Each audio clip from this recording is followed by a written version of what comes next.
this global cult is like it's like a holographic web. One of the great traits of holograms is that every part of the hologram is a smaller part of the whole. And this is how this cult works. It's holographic.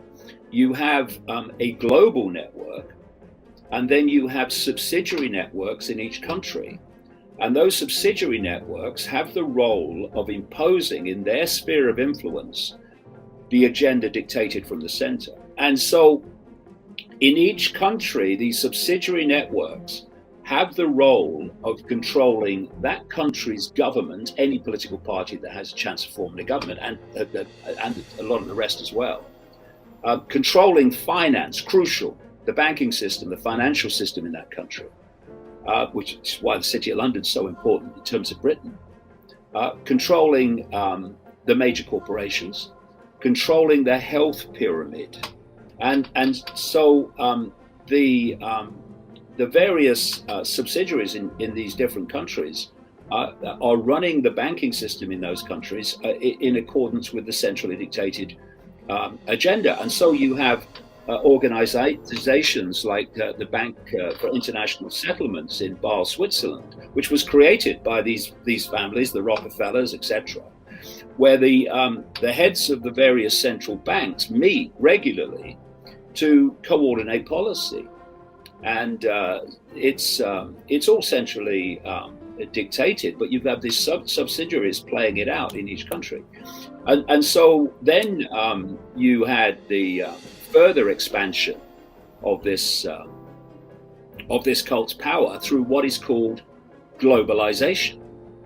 Globalization is what? The centralization of power in every area of our lives. Globalization, we gave it a name eventually, is simply the ongoing centralization of power in the banking system and these other areas of human life that this cult is generating, because it's a simple equation. If the few want more and more control over the many, they have to centralize decision making. If you look at the history of this period I'm talking about, first of all, people were in a tribal situation where the people in the tribe were making decisions for the tribe.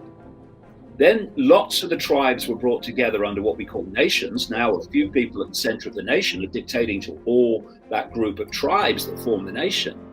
And then in the European Union, of course, there's this bringing together of countries under centralized control.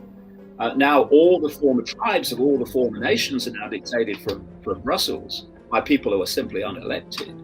And although Britain is supposed to have left the European Union, it's still welded to so much of its dictating of the way things operate. And so the next stage, which is where it's been heading all along, I've been writing about this for 30 years, is to create a world government, a world central bank, which would dictate all global finance, a world currency. I've been writing about this, mate, since 1992-93. That the idea was to create a single global currency and bring an end to cash. And there's another equation in this, which is that the more you centralize power, the more power you have at the center to centralize even quicker. So it gets faster and faster and faster and faster. What has been happening in the background, in the shadows, in the peripheral vision, this manipulation has gone on public display. And so what we've seen is more and more power in these various expressions of the economy being handed to fewer and fewer people, so they can not only dictate what goes on, they can stop any other genuinely capitalist competition from actually competing with them. What I've been saying and writing now for decades is the plan for what I call the Hunger Games Society.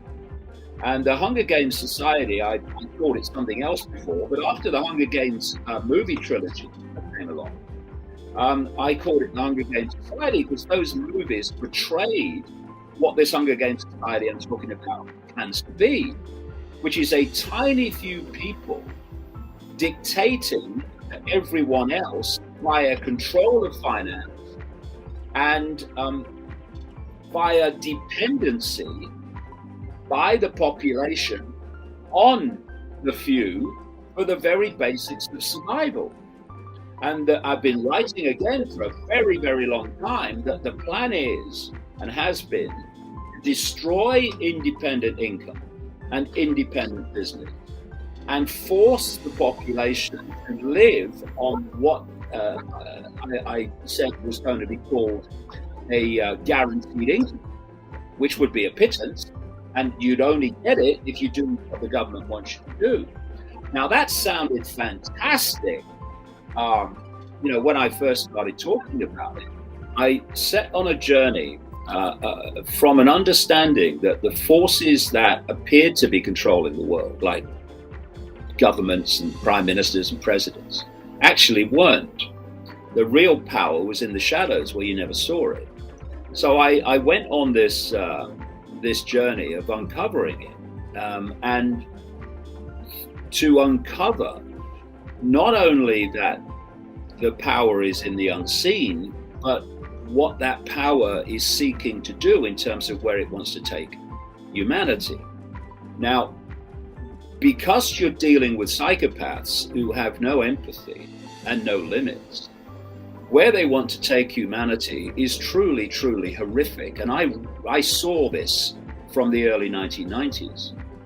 And if you're a father, if you're a grandfather, if you're a human being that just cares about freedom and justice and fairness, and you look at little kids, and you see that what those kids, or the world, the society that those kids are going to live in virtually all their lives, if we don't head this off, which I could see. I mean, at the time, of course, people were laughing at it's all a load of rubbish, that Icke. But I knew it was true. And that's why I kept going, despite all the ridicule and all the abuse, because I knew where it was going. And so I looked at these kids, and I looked at my own children, and I saw the world that was planned for them.